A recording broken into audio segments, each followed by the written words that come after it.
pasa, conocéis, yo creo que lo fundamental es conectar la causa con el rostro concreto, con el día a día. Creo que eso lo hacéis mejor que nadie, por lo tanto ya digo que novedad en ese sentido no mucha, pero bueno, si somos capaces de suscitar algún tipo de reflexión en ese sentido, pues bienvenida sea. ¿Por qué me agarro a la imagen del terremoto? Bueno, pues principalmente porque, como ya digo, es una imagen muy visual, muy clara, y a mí me sirve muy bien para entender algo de lo que ya casi nos hemos olvidado, casi como que ya hubiera ocurrido hace 20 o 30 años, ¿no? Eso, ¿recordáis eso que hablaban antes de la crisis? ¿Verdad? Pues no está tan lejos, no está tan lejos. Y a mí la imagen del terremoto me sirvió en su momento muy bien para entender otros aspectos que no eran tan evidentes. ¿Y a qué me refiero? Sobre todo a tres aspectos. Claro, porque tú piensas en un terremoto, digo, como el que hubo hace unos años en Haití, por ejemplo, y ya tienes las consecuencias, claramente tienes la imagen, el desastre que provoca para muchas personas, ¿verdad? El dolor, el sufrimiento, la pérdida de oportunidades, todo eso que genera, ya tienes la imagen. Pero hay un elemento que es clave. ¿Qué pasa cuando terminan los temblores del terremoto? ¿Qué pasa con todos aquellos que todavía siguen debajo de los escombros? Porque esos ya no salen en el telediario, el terremoto sí. El terremoto ocupa durante 2, 3, 4 días, tampoco mucho más, la primera portada de todas las noticias. Pero todavía hay gente bajo los escombros, aunque hayan terminado los temblores. Creo que en la crisis ocurrió algo similar. Algo similar. Fue un gran impacto, revolucionó. Yo creo que prácticamente fue a nivel mundial, en Europa, especialmente en algunos países dentro de Europa, uno de ellos fue el nuestro, claramente, y de pronto, de nosotros, ¿quién se acuerda? ¿Verdad? Hay un segundo elemento que me parece muy importante, voy a adentrarme un poquito más en algunas cuestiones de estas, pero un segundo elemento que me parece muy importante y que la imagen del terremoto también me sirvió para entender algunas cuestiones relativas a la crisis, ¿no? Y no es lo mismo un terremoto de estos que se da una vez cada 80 años, como el que hubo creo que, no sé si fue por Murcia, recuerdo hubo uno, pero en Lorca, gracias. Pero el anterior, que se había producido por la zona de esas dimensiones, pues prácticamente ya nadie lo recordaba, ¿verdad? A un terremoto como el que se produce en la costa del Pacífico en Estados Unidos, que prácticamente hay uno cada semana y media, los que se producen en Japón o los que ocurren en países como Haití, ¿verdad? Es decir, ¿con esto a qué voy? A que no es lo mismo un accidente puntual, una situación puntual, a una realidad concreta, estructural, en la cual sabemos que ha habido un terremoto, que dentro de poquito va a haber otro terremoto. ¿Cómo nos preparamos? Es lo fundamental. Ese es el tercer elemento, es decir, uno es la estructuralidad de los problemas y en concreto de la crisis no podemos entender como algo coyuntural. Voy a poner algunos elementos sobre la mesa que tienen que ver con, ostras, si esto nos pasa cada 2 por 3, si no atajamos las causas estructurales, vamos a tener otra crisis similar o con otros matices, pero con consecuencias igual de duras y no estamos entendiendo que esto no es un accidente puntual, ¿no? El tercer elemento es cómo estamos preparados para esta próxima crisis. Si esto de verdad, si vivimos en Japón, y en Japón cada poquito tiempo estamos encima de una falla tectónica, ¿verdad? Y va a haber un terremoto sí o sí, ¿cómo estamos preparados? ¿Qué estructura tenemos en distintos ámbitos? En lo social, en lo económico, en lo moral, que creo que también es fundamental. Bueno, por eso utilizaba la imagen del terremoto. Y la primera pregunta que me lanzaba a mí es esta, ¿no? Y de nosotros, ¿quién se acuerda? ¿Y por qué lo digo? Bueno, pues porque cuando todavía no había empezado oficialmente, sabéis que el terremoto, por decirlo de alguna forma, o sea, la crisis comienza en torno a octubre de 2008, en 2007, en el año anterior, en España se hacían afirmaciones del estilo de estamos en la Champions League de las economías europeas, de todo va bien, se puede pagar por una vivienda lo que sea porque sabes que luego la vas a vender más cara. Eso era un año antes, Y de pronto, en 2008, salta esto. Cuando habíamos acumulado 10 años, una década de muy buenos resultados económicos, teníamos, bueno, me he quedado con estos 4 problemas, ¿no? Una tasa de paro de en torno al 10%, una tasa de paro cambia cuando hablamos de jóvenes, cogemos hasta 25, de 24 a 30, de no sé qué, bueno, pero digo, 21% más o menos, un 20% de tasa de pobreza, 19,8, y un 23% si además de la tasa de pobreza incorporamos otros problemas sociales. En 2018, que son los últimos datos que hay, está mal la cabecera, la situación que tenemos es la que podéis ver. Es decir, todavía hay más gente de la que había en algunas de las situaciones problemáticas, ¿vale? La crisis todavía ha dejado efectos que siguen hoy vigentes, pero ya no están en un escenario de crisis. Y si vuelven a estarlo, es porque volvemos a hablar de crisis, que ha sido prácticamente este año, de se viene otra crisis encima, pero durante muchos años nos hemos olvidado de las personas que estaban en esa situación. Incluso nos hemos olvidado de las que ya estaban en 2008, después de una época de crecimiento. Terminan los temblores, todavía hay personas debajo de los escombros. Fijaros, de nosotros, no voy a dar muchos datos porque sé que resulta un poco tedioso, pero alguno para que veáis que no me invento las cosas sobre todo, ¿no? Este gráfico a mí me parece muy significativo. Es una comparativa entre 2009 y 2014 y habla del nivel de renta por comunidad autónoma. ¿Qué ha pasado con la renta de la gente entre 2009 y 2014, época donde la crisis se desarrolla bastante con contundencia, ¿verdad? Mirad, las bolas rojas es el 20% de la población con menos renta, el cuadrado verde es el 20% de la población con más renta, ¿vale? Vemos que durante esos años la media baja en la mayoría de los casos, hay una pérdida más o menos general, pero en los cuadrados verdes, en la gente con más renta, la pérdida que se produce es razonablemente pequeñas en la mayoría de las comunidades autónomas, en torno al 10% como mucho. En cambio, ¿dónde se produce una pérdida muy fuerte? En las rentas más bajas. La crisis no fue una crisis generalizada, claro que fue tan grande que afectó a gran parte de la sociedad, pero concentró sus efectos en aquellos, pues ¿en quiénes? En quien tenía un puesto de trabajo precario, en quien tenía, ¿vale? Es decir, en la población que ya está en una mayor situación de vulnerabilidad. Eso tampoco tuvo la repercusión o la relevancia que nos podía haber hecho entender, ojo, el problema no es un problema de crisis, es un problema de modelo. ¿Qué empleo generamos? Aquí me voy al segundo punto y arranco con el qué empleo generamos.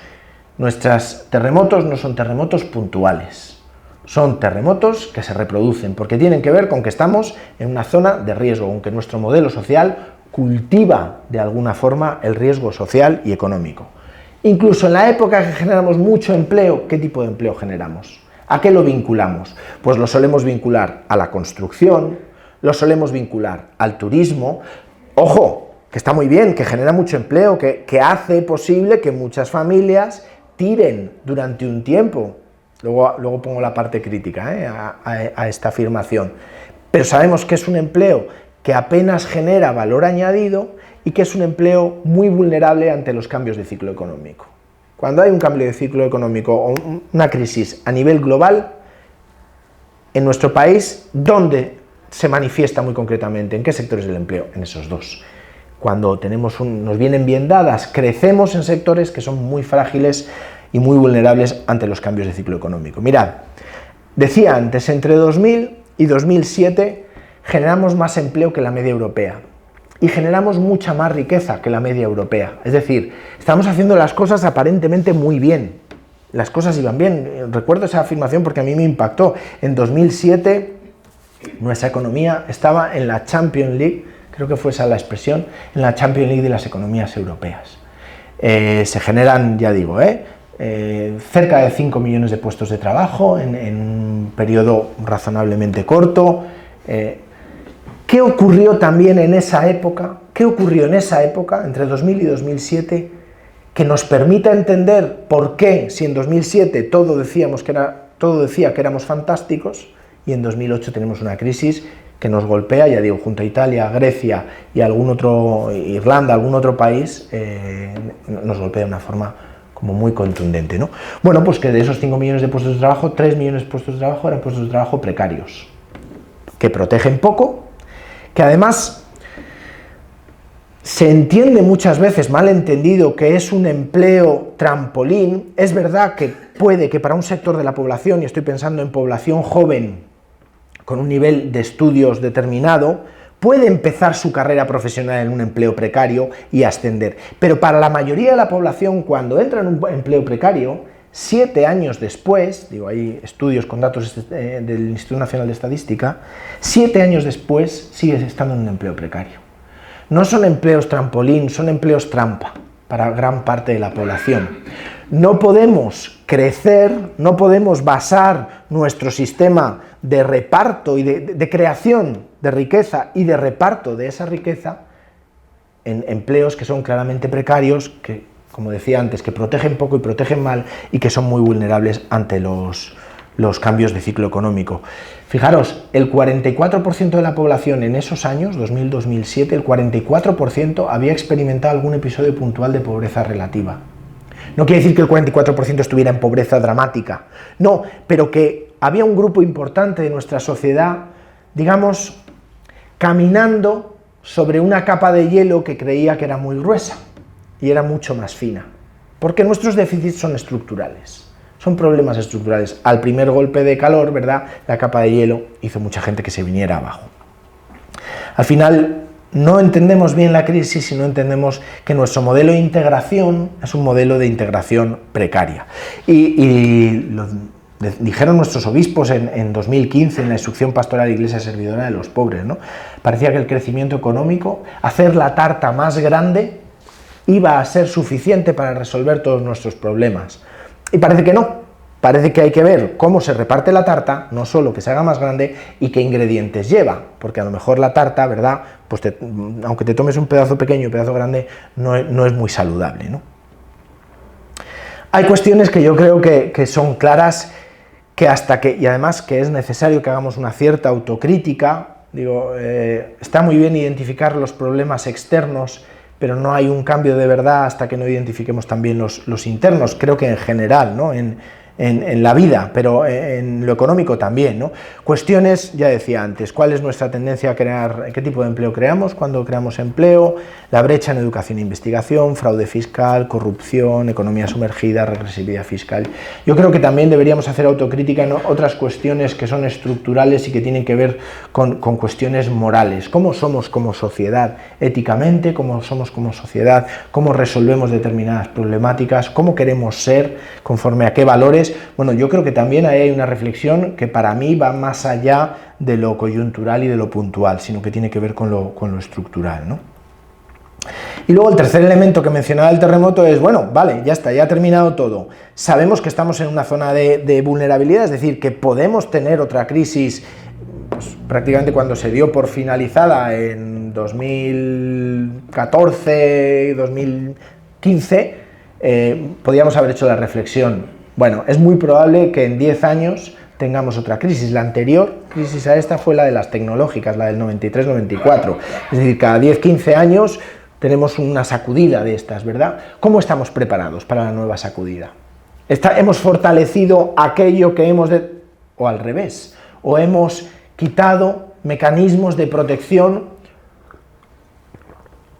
sobre todo para la población más vulnerable, ¿no? Yo creo que ahí la reflexión que hay que hacer también ha sido clara y tiene que ver con cuestiones económicas, pero tiene que ver también, y lo vinculo mucho y me vais a perdonar que insista mucho, pero con cuestiones morales y con cuestiones morales personales, ¿no? Y ahí ya empiezo a conectar con el tema que centrales. Si ves que con los tiempos sacas la tarjeta amarilla. Vale, que tiene que ver con el modelo social. Decía antes, ¿cómo somos como sociedad? ¿Cómo somos como sociedad? ¿En qué sociedad hemos nacido? Bueno, aquí hay distintas edades, hemos nacido probablemente en sociedades distintas, dentro de que sea la sociedad española, ¿verdad? Pero seguramente que hace 40 o 50 años había algunas lógicas que no eran las mismas que hay ahora. Bueno, probablemente haya matices, ¿no? Pero sí que hay algunos elementos que se van consolidando y que van calando. Y que a veces tratamos de resistirnos, probablemente, sobre todo ante aquellos que entendemos que son menos éticos, ¿verdad?, o menos evangélicos, pero que van haciendo su trabajo y van, ¿verdad?, como el agua en la roca, van desgastando.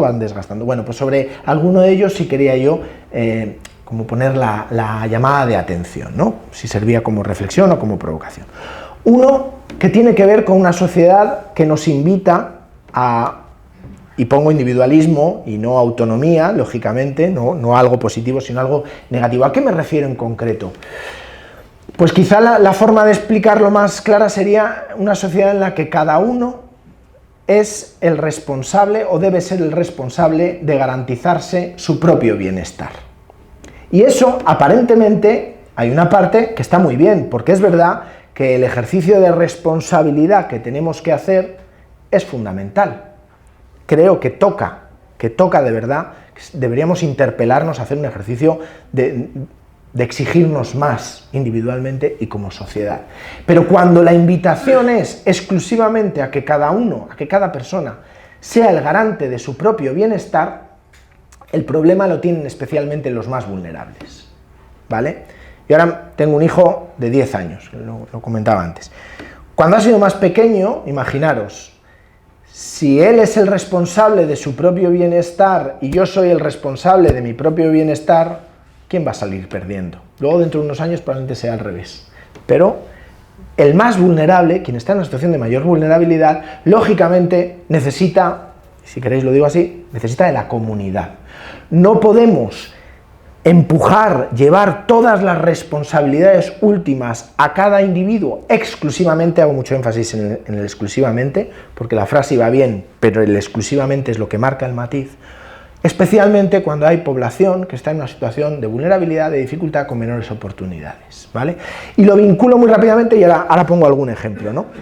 En un modelo, además, que nos invita claramente a satisfacer todas nuestras necesidades en el lugar maravilloso y mágico que es el mercado, que es un poco trampa, lo de mágico y maravilloso, porque sabemos que aparentemente, según se nos cuenta, ahí vamos a encontrar la solución a todos nuestros problemas. Bueno, pues la vida nos va diciendo que no, ¿verdad? Que hay cuestiones que no se pueden ni comprar ni vender, que tienen que ver con otros, y que ahí parte de nuestro desarrollo como seres humanos.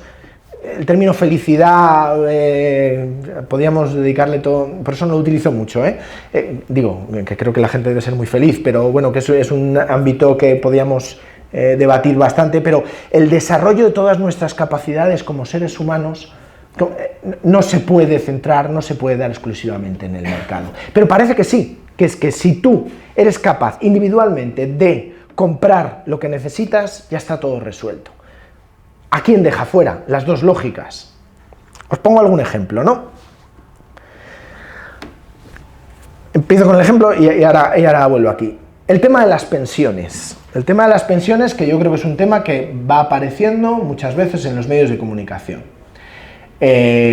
Por la debilidad de nuestro mercado laboral y la precariedad del empleo que generamos, por cuestiones de natalidad, por cuestiones de, bueno, por un montón de factores. Cada uno hace hincapié donde considera que están en mayor medida. Nuestro sistema de pensiones, tal y como estaba concebido, bueno, pues está cuestionado, está en duda, ¿verdad? Parece que si mañana te jubilas vas a cobrar una pensión, dentro de 30 años vamos a ver qué pasa, ¿vale? ¿Cuál es la apuesta, cuál es la invitación que se nos hace a los que todavía nos queda un poquito en el mundo laboral, ¿verdad?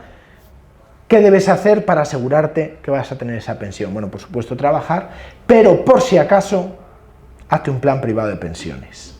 Es decir, y es muy sensato y muy razonable, eso es lo difícil. Si es que lo difícil del modelo de sociedad es que es muy difícil buscar la alternativa, pero tenemos que ser capaces de dar un paso en ese sentido.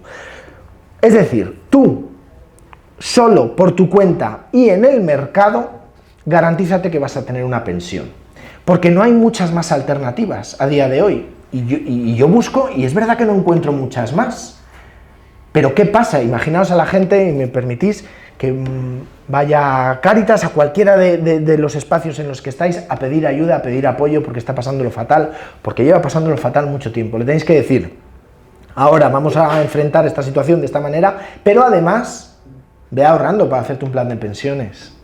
¿Estamos de broma? Tú solo, por tu cuenta y en el mercado. Sabemos que hay gente que no va a poder ser competitiva ahí, Decía Bauman que los camiones grandes en las ciudades modernas tienen dos posibles destinos: el que va al centro comercial o el que va al vertedero.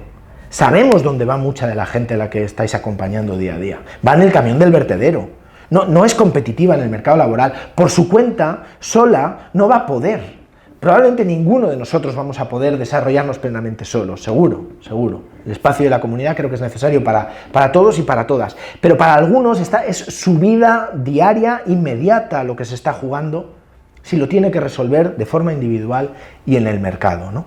Decía, claro que tiene que haber un espacio de intercambio. Creo que toda sociedad necesita y merece un espacio, ser una sociedad con un mercado, con una lógica de intercambio. Yo te doy, tú me das, bueno, y vamos construyendo un tipo de relación. Pero es la única relación que somos capaces de construir, es el único tipo de relación que nos debemos pedir como sociedad, como comunidad, desde el Evangelio, o hay espacio a una lógica que tiene que ver con la redistribución, con aquellos que han tenido menos oportunidades, que han nacido en familias, en territorios, en espacios que desde el día que nacieron sabes que salen mucho más atrás de lo que he salido yo en mi vida, que me he esforzado, que me lo he currado, que no sé qué, pero que lo he tenido todo muy fácil, desde que he nacido. No hay un espacio para la reciprocidad, ya no, cuando hablo de redistribución estoy pensando en, por ejemplo, políticas públicas que permitan determinadas apoyos a quien tiene una situación de desventaja, pero cuando hablo de reciprocidad hablo de las relaciones más cercanas basadas en el afecto, lo decía antes, con mi hijo, ¿no? ¿Qué hago? ¿Tengo una lógica de intercambio con mi hijo? Cuando tenía 6 meses yo solo me levantaré por la noche a cuidarte y atenderte si estás malito. Cada vez que te levantes tú, ¿quién pierde? El vulnerable, el débil. En una sociedad que solo deja espacio, que no es una sociedad con mercado, sino que es una sociedad exclusivamente de mercado, está renunciando a 2 tipos de lógica que para mí son fundamentales. Digo, y en un espacio de iglesia, en un espacio de evangelio, que claramente, tienen todo el sentido, ¿no?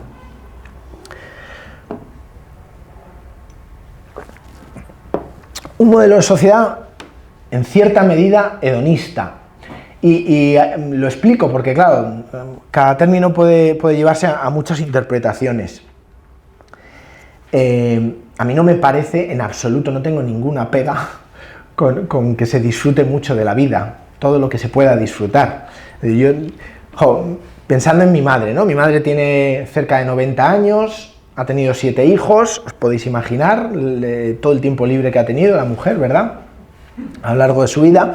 Bueno, pues desde que se levantaba a unas horas de noche hasta que se iba a la cama de noche, no paraba de hacer cosas, de trabajar, de cuidarnos, de cuidar a mi padre, de atendernos, de todo, ¿no? Y si en algún momento ya la mujer no podía más, físicamente estaba reventada, se sentaba y se ponía a la radio y se ponía a coser. Porque es que eso de estar sentada sin hacer nada, ¿verdad?, como que le parecía como medio que estaba haciendo algo malo, ¿no? Yo creo, afortunadamente, no pasa nada por disfrutar. Cuando hago la crítica al hedonismo, no estoy haciendo una crítica a eso.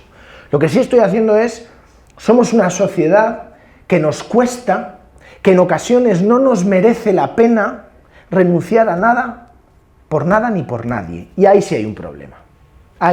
Disfrutar al máximo de la vida, pero a veces hay que renunciar. A veces hay que, y aquí es donde utilizo una terminología que a muchos les parecerá un tanto oscura, pero a veces hay que saber sufrir.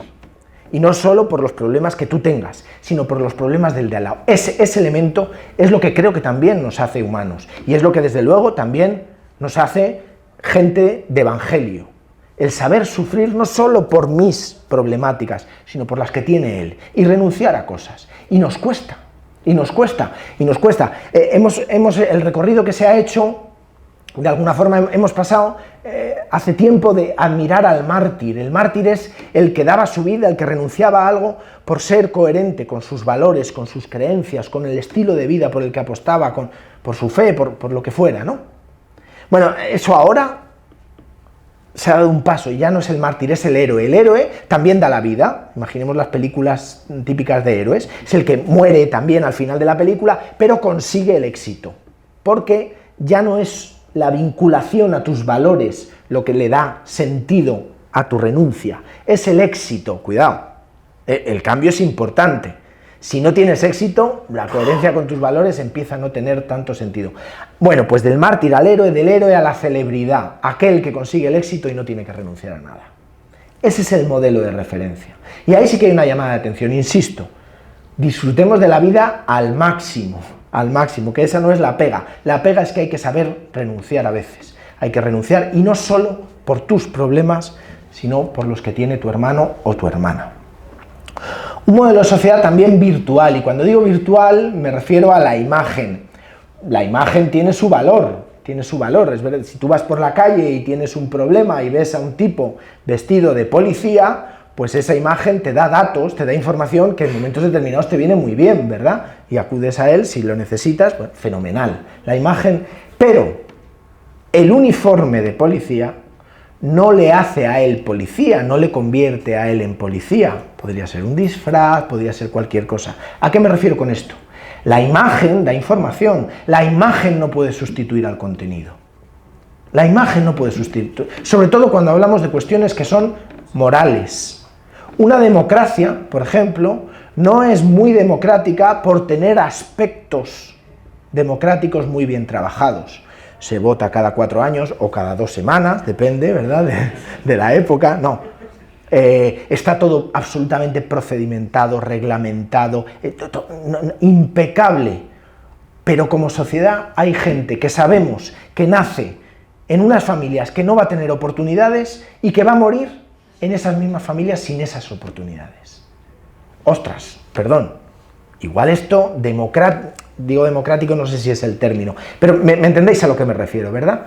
El aspecto, sobre todo en cuestiones éticas, morales, también en cuestiones legales, no puede sustituir al contenido. No puede sustituir al contenido. Y ahí yo creo que hay que hacer una reflexión, porque a veces cumplimos lo que nos exigen, exactamente lo que se nos exige desde el comportamiento esperable, ¿verdad? Pero a lo mejor no es un comportamiento realmente tan ético, tan moral o tan democrático como se nos enuncia en esto, ¿no? Yo creo que ahí es importante, la imagen no puede sustituir al contenido. Y por último, un modelo de sociedad un tanto depredador, y con esto, y aparecía en la oración, algunas de estas cuestiones se mencionaban de alguna forma en la oración, ¿no? Un modelo de sociedad en el que tienen mucho peso las fechas de caducidad. Las fechas de caducidad lo vemos claramente con los objetos. Si pensamos en la tecnología, es obvio, ¿verdad? ¿Cuánto te dura un móvil? ¿De qué te sirve el mejor ordenador del mundo si no eres capaz de actualizar el antivirus cada 2 días? Es decir, hay que seguir un ritmo de cambio impuesto, un ritmo de cambio bastante frenético. ¿Quiénes son los grandes triunfadores en nuestra sociedad? Pues una persona, por ejemplo, como Bill Gates, que es capaz él mismo de matar lo que crea, ¿vale? Crea el mejor sistema operativo del mundo, a los 2 años ese ya no vale, tienes uno que es el mejor del mundo, que sabes que dentro de 2 años va a caer y va a ser... Y entonces todos frenéticamente tenemos que seguir un ritmo de cambio que es imposible. En los jóvenes se ve clarísimo, con la tecnología, por ejemplo, se ve clarísimo, las cosas duran 1 minuto y medio, los deseos duran 1 minuto y medio, las motivaciones duran menos, es dificilísimo, ¿no? Porque todo tiene fecha de caducidad. Hablo del antivirus y sale el cartel, ¿os dais cuenta, no? Nos están escuchando. Qué bien. El problema es cuando ese ritmo de cambio, de fechas de caducidad frenético, hace referencia a los objetos, nos encontramos los problemas que nos encontramos en términos de sostenibilidad medioambiental, de consumismo, de no sé. Pero no solo afecta a eso, las personas tienen fecha de caducidad, y como además no merece la pena renunciar a nada, por nada ni por nadie, ¿verdad? Todo empieza a conectarse. Los valores tienen fecha de caducidad. Digo, si llegamos a un acuerdo más o menos formal, estético, aquí somos capaces de hacer barbaridades, capaces. Eso sí, con el procedimiento claro, que lo de lo virtual, la imagen es importante. En ese sentido, como decía, no solo estamos poniendo fecha de caducidad, no solo estamos siendo depredadores con los objetos, sino también con las personas y con los valores, ¿no? Ya no importa lo que eres, ya no importa tampoco ni siquiera lo que tienes, sino tu capacidad real de seguir ese ritmo de cambio. Y volvamos entonces a pensar en la gente que está en una situación de vulnerabilidad. ¿Qué capacidad tienen de seguir? En muchas ocasiones a mí me cuesta entender, por ejemplo, la priorización que hacen en determinados gastos familias que lo está pasando muy mal económicamente.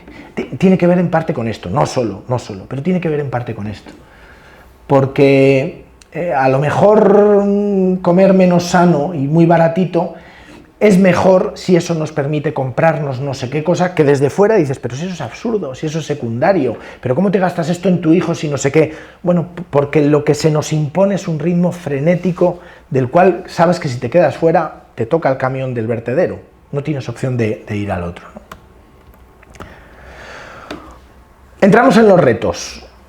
4 retos que identifico. Claro, nosotros no somos una ONG o unas ONGs, nosotros somos iglesia, pero al tener la parte social de alguna forma tan cerquita, pues hay retos específicos de las ONGs que a veces nos pueden afectar a nosotros también, ¿no? Entonces, sí, luego entramos ya algunos más específicos nuestros, pero sí quería partir de estos 4 porque me parece que pueden ser relevantes, ¿no? Uno lo formulaba así: sostenibilidad, orientación a destinatarios.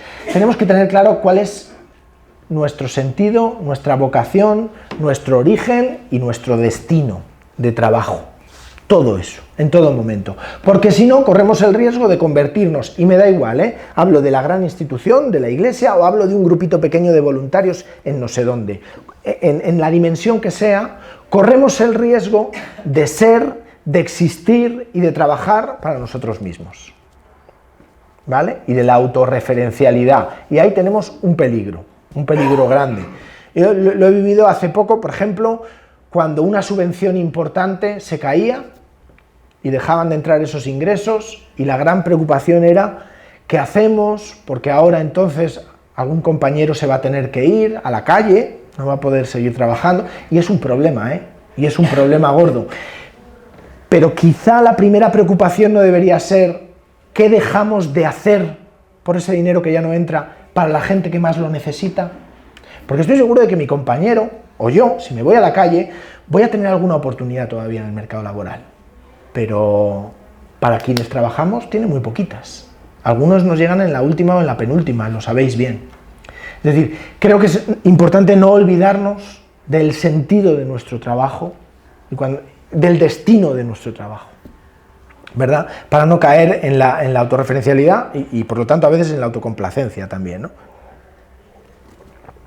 Cuando tenemos relaciones con los representantes de las administraciones públicas o con los poderes, si queremos llamarlo así, ¿para qué lo hacemos?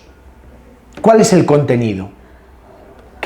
¿Trabajamos porque se cambien las cosas a nuestro modo de ver, para que las leyes, ¿verdad?, sean un poco más acorde con los valores del Evangelio?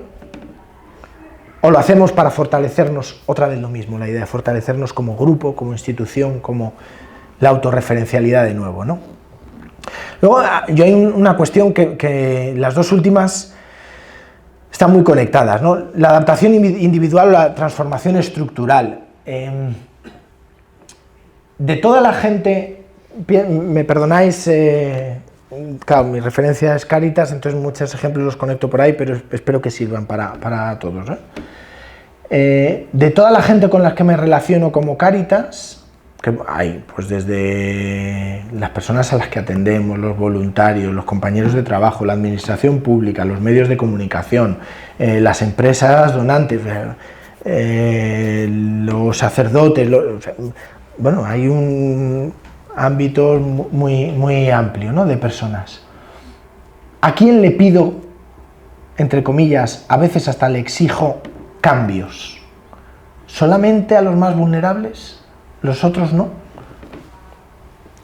Creo que como iglesia, lo decías antes, no se trata de hacer proselitismo, sino de evangelizar, y evangelizar tiene que ver también con promover cambios personales, cambios institucionales, ¿por qué no?, ¿verdad? Muchas veces tenemos muy claro que al que viene a pedirnos algo, sabemos lo que hay que decirle: deja de hacer eso, porque eso no te viene bien, o incluso porque si sigues así igual dejo de ayudarte. Eso lo tenemos muy claro. y al resto del espectro, incluidos nosotros mismos, no nos exigimos cambios. Bueno, yo no digo que hagamos todas estas cosas, digo que lo tengamos alerta, ¿vale? Que estemos alerta con estas cuestiones. Y luego, otro elemento también vinculado con esto que a mí bueno, pues me preocupa, ¿no? ¿Cómo reconozco a esa persona que acude en busca de apoyo a nuestro espacio, a nuestra casa, a nuestra entidad o como digamos? ¿Cómo la reconozco? ¿Cómo la identifico? ¿Como un receptor de cosas o como una persona que participa realmente? Es decir, si hacemos un círculo de gente, ¿sabéis, no? Estos círculos de gente que no se conoce y van a empezar a trabajar sobre un tema, y yo diría, pues soy Kiko y soy de Cáritas, soy no sé quién. Construimos unas relaciones en las que todos ellos se presentarían, dirían, soy no sé quién, de Cáritas, pero con el mismo sentido con el que lo digo yo. O él diría que es de Cáritas, pero que es ayudado integrado en un programa de... No sé si me explico. Tratamos a las personas para las que estamos poniendo en marcha todo esto como personas con toda su capacidad, con todo su derecho a participar, o son meros receptores de ayuda. Estamos cosificando un poco a la gente a veces, con la mejor intención, con torpeza, no con malicia, estoy seguro, Digo, seguro que vosotros lo tenéis mucho más claro, porque además estáis mucho más cerca de la realidad cotidiana que en el trabajo que yo hago, claro, pero a mí sí es un tema que muchas veces me preocupa. Diseñamos espacios para dar cosas a personas o para que, si somos iglesia, si somos comunidad, si somos no sé qué, para que formen parte en plenitud de esa comunidad. Bueno.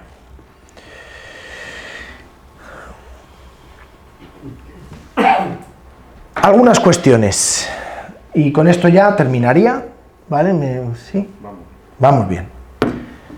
Bueno, yo creo que hay cosas que tenemos bastantes más trabajadas de lo que pensamos, que no todo parezca un desánimo, un identificar las cosas que nos faltan, sino también muchas cuestiones que yo creo que, en muchos espacios de iglesia como estos ya los escuchas con mucha naturalidad y los ves con mucha naturalidad, ¿no? Entonces, en ese sentido, bueno, también un reconocimiento ahí, pero por enfatizar algunas cuestiones, ¿verdad? Uno, hablamos de la mercantilización, de eso que nos empuja a que el mercado es el lugar donde se satisfacen todas nuestras necesidades, ¿verdad? Aparentemente, de manera engañosa. Es más, que la única lógica razonable es la lógica del intercambio. De hecho, fijaros, os pongo un ejemplo, en momentos determinados, cuando ahora, bueno, estoy pensando hace 20 años, cuando la situación de la migración en España, pues cuantitativamente no era tan grande como es ahora, que sigue siendo más pequeña que muchos otros países de Europa, pero era muy, muy, muy pequeñita, ¿verdad? Se empieza a establecer todo el debate con distintas posturas, que vengan, que no vengan, básicamente eran las dos posturas, y desde la postura más aperturista, que vengan, que digamos abramos de alguna forma nuestras fronteras, y el argumento definitivo que yo escuchaba muchas veces, y hablo de entidades sociales, de entidades de iglesia, de gente muy bien intencionada, era que vengan, porque entre otras cosas, si es que nos viene bien, porque nos van a garantizar las pensiones, ¿no? Ante un dilema ético, no recurrimos ni en ver qué esperanza de vida se tiene en un país y qué esperanza de vida se tiene en España. Por ejemplo, que podía habernos dado una pista, qué esperanza laboral hay qué cuestiones morales nos llevan a abrir o no nuestra casa, nuestras puertas. No. El argumento definitivo, incluso desde lugares bien intencionados, era única y exclusivamente económico, como si fuera el único lenguaje entendible por todo el mundo, como el inglés cuando viajas, ¿no? Es el único lenguaje entendido por todo el mundo. Ahí tenemos un problema grave, lo decía antes. No solo en pensar que el intercambio es la única lógica, sino que el único idioma universal es el idioma del económico, por decirlo de alguna manera. Bueno, yo creo que ahí hemos hecho camino y tenemos que seguir haciendo, y es apostar por la no rentabilidad, o desde lógicas de no rentabilidad, en ocasiones, si hacemos un proyecto que queremos que sea rentable económicamente para que sea viable, como renunciemos a eso, tenemos un serio problema. Pero también tenemos que apostar, y pongo un ejemplo muy concreto. Fijaros, hay entidades privadas que están prestando servicios de tipo social y han entrado en una lógica de mercado, porque también ahí hay, seguro que encontramos muy poquitas entidades con ánimo de lucro trabajando, por ejemplo, con personas sin hogar. ¿Por qué? Porque solo para que algunas que llevan ya un porrón de años en la calle, solamente para que se renueven el DNI, te cuesta Dios y ayuda, como para hacer eso rentable en términos de un empujoncito y encuentra un puesto de trabajo. No va a ser así. Entonces, ¿qué hacemos? Como eso no es rentable, perdonadme el rentable, no le pongo todas las comillas que queráis, pero para que me entendéis, ¿verdad? Como eso requiere un esfuerzo, como eso, pues nos quitamos. No, hay que apostar por eso. Es que hay una familia que hay que apostar por eso. Hay que apostar por eso, porque nuestra apuesta no tiene que ver exclusivamente con esos criterios. Y habrá espacios que requieran de ese criterio, sin duda alguna, si no nos lo cargamos, pero no puede ser el único criterio para toda nuestra acción. Y desde los derechos. Y con el tema de los derechos, seguro que enseguida surgen dos ideas así, en algunos nos pueden surgir, ¿no? Es derechos y deberes, ¿verdad?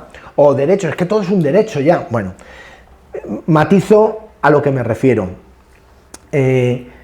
Yo cuando hablo de derechos, y esto seguro que da para mucha polémica, no hablaría de deberes, creo que los pondría en cajones distintos. ¿Por qué? Porque creo que, y lo pongo como un ejemplo, por ejemplo, todos tenemos derechos a no ser torturados. Pero por muy mal que nos comportemos, pero si es que la ha liado parda, pues la ha liado parda, pero tiene derecho y vamos a preservar siempre su derecho a que no sea torturado. ¿Por qué? Porque no es algo que uno se merece, no es algo que uno se gana. Los derechos es un signo distintivo de qué tipo de sociedad queremos ser. Ahora bien, ¿le quita a él la responsabilidad de comportarse? No, claro que no. Esto es como la dignidad y el bien común. ¿Qué tiene que hacer un ser humano para que le quitemos la dignidad? No, es algo que es suyo. Por ser hijos de Dios, a imagen y semejanza de Dios, la dignidad no te la ganas, la tienes. Ahora bien, ¿te quita eso la responsabilidad de currar, de trabajar por el bien común? No, tienes que hacerlo y debemos exigirlo y debemos empujar a ello y apelar a la responsabilidad, sin culpabilización y sin victimismo. La responsabilidad, pero creo que son cuestiones, porque si no entramos en la lógica, los derechos, otra vez la lógica del intercambio, te lo ganas con deberes, no, son cuestiones distintas. Bueno, no me paro más en esto. Frente al individualismo, pues si no tenemos nosotros al menos una intuición de por dónde, mal vamos, ¿no? Yo creo que bueno, pues el Evangelio ahí nos da pistas claras y no somos entidades que prestan servicios. Lo que tratamos de construir es una gran comunidad, con unos valores determinados, con una inspiración muy clara, con una identidad clara, pero eso es más complicado, porque crear una entidad que presta un servicio, una vez que termino de prestar ese servicio me voy y ya mi vida está al margen de eso. Si lo que apostamos es por crear una comunidad, es abrir un poco mi casa, mi vida, mis miedos, muchas otras cosas, ¿no? Pero creo que ahí tenemos una referencia clara. Frente al hedonismo, sentido vital, valores, convicciones, ¿no tenemos de eso? No tenemos. Creo que decía, hay cuestiones que son estructurales y que son económicas, pero hay cuestiones que son estructurales, que nos van a llevar a la crisis y que son morales. Mirad, voy a hacer demagogia, me dejáis, como estamos así en confianza, hago demagogia y no me hacéis mucho caso, pero siempre me viene a la cabeza el ejemplo de la burbuja inmobiliaria. Yo creo que todo el mundo hemos coincidido en criticar la locura que ha sido este país con el tema de la burbuja inmobiliaria. Bueno, pues si en ese día concreto en el que estábamos criticando lo hubiéramos tenido que vender nuestra casa, yo, Kiko, hubiera intentado especular o hubiera vendido mi piso al prójimo entendiendo que es mi hermano. Pues no me atrevo a responder, porque no sé si lo hubiera intentado sacar hasta los ojos. ¿Verdad? Entonces, creo que esos valores o se convierten en hechos concretos, en decisiones, o somos productores de un nuevo modelo, o criticar el modelo que entendemos que no es bueno, que no es evangélico, no sirve de nada absolutamente. Para un desahogo está muy bien, y es legítimo. Pero creo que eso nos lleva a tomar decisiones concretas en coherencia en nuestra vida, en las cuales aparentemente sales perdiendo, haces el tonto, pero mira cómo no te aprovechas de esto, efectivamente. Yo me quedo siempre con la idea, con lo de las tarjetas Black, hubo dos, digo, entended, un grupo de gente que se les da una tarjeta y se les da un mensaje clarísimo de normalización de uso de esa tarjeta. Y hay dos que dicen, pues yo no lo voy a hacer. Pero si es lo normal, pero si lo hacemos todos, pero si esto no es malo, pues yo no lo voy a hacer. Ahí está la diferencia. Ahí está la diferencia. No en criticar a los otros que sí que lo hicieron, ¿no? Que se merecen la crítica. Todo se ha dicho, pero me entendéis, ¿verdad? Bueno, frente a lo virtual, frente a la imagen, yo creo que hay que poner encima de la mesa lo oculto, ¿verdad? Que hay verdades que a lo mejor no son tan obvias y que hay que desvelar y poner, decía antes, ¿no? En una época de crecimiento económico, todos los analistas decían, el PIB por encima de la media europea, generando empleo, esto va fenomenal, y al año siguiente la crisis, ¿no? Bueno, pues en términos socioeconómicos hay que poner cosas, pero en términos morales también hay que desvelar lo oculto y poner cosas sobre la mesa, ¿no? Y por último, frente a la caducidad, para mí hay un tema que este sí lo veo como asignatura un poquito más pendiente. De positivo, aparece constantemente ya en nuestro discurso, en nuestra reflexión, en nuestra inquietud, no estamos cómodos con este tema, pero creo que como Iglesia y en nuestros espacios concretos en los que estamos aquí, tenemos que ser espacios abiertos a la participación.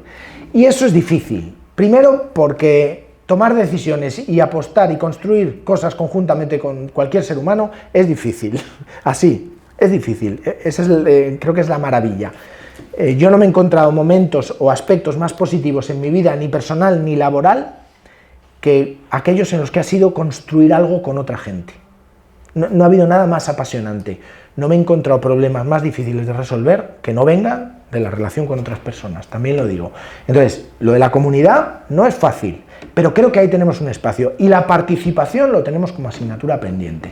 Creo que todavía en nuestras entidades hay distintos niveles, no solo de toma de decisiones, que eso puede ser operativo y razonable, no veo ningún problema, pero estoy pensando en concreto en la gente a la que muchas veces atendemos, a la que mucha gente se acompañamos, no llegamos a abrir nuestros espacios de forma que puedan participar en la medida de sus posibilidades y de su voluntad, que la participación también se elige de alguna forma. Creo que ahí sí que tenemos que caminar y construir. Poco más, como rollo ha estado bien, ha sido larguito, muchas gracias.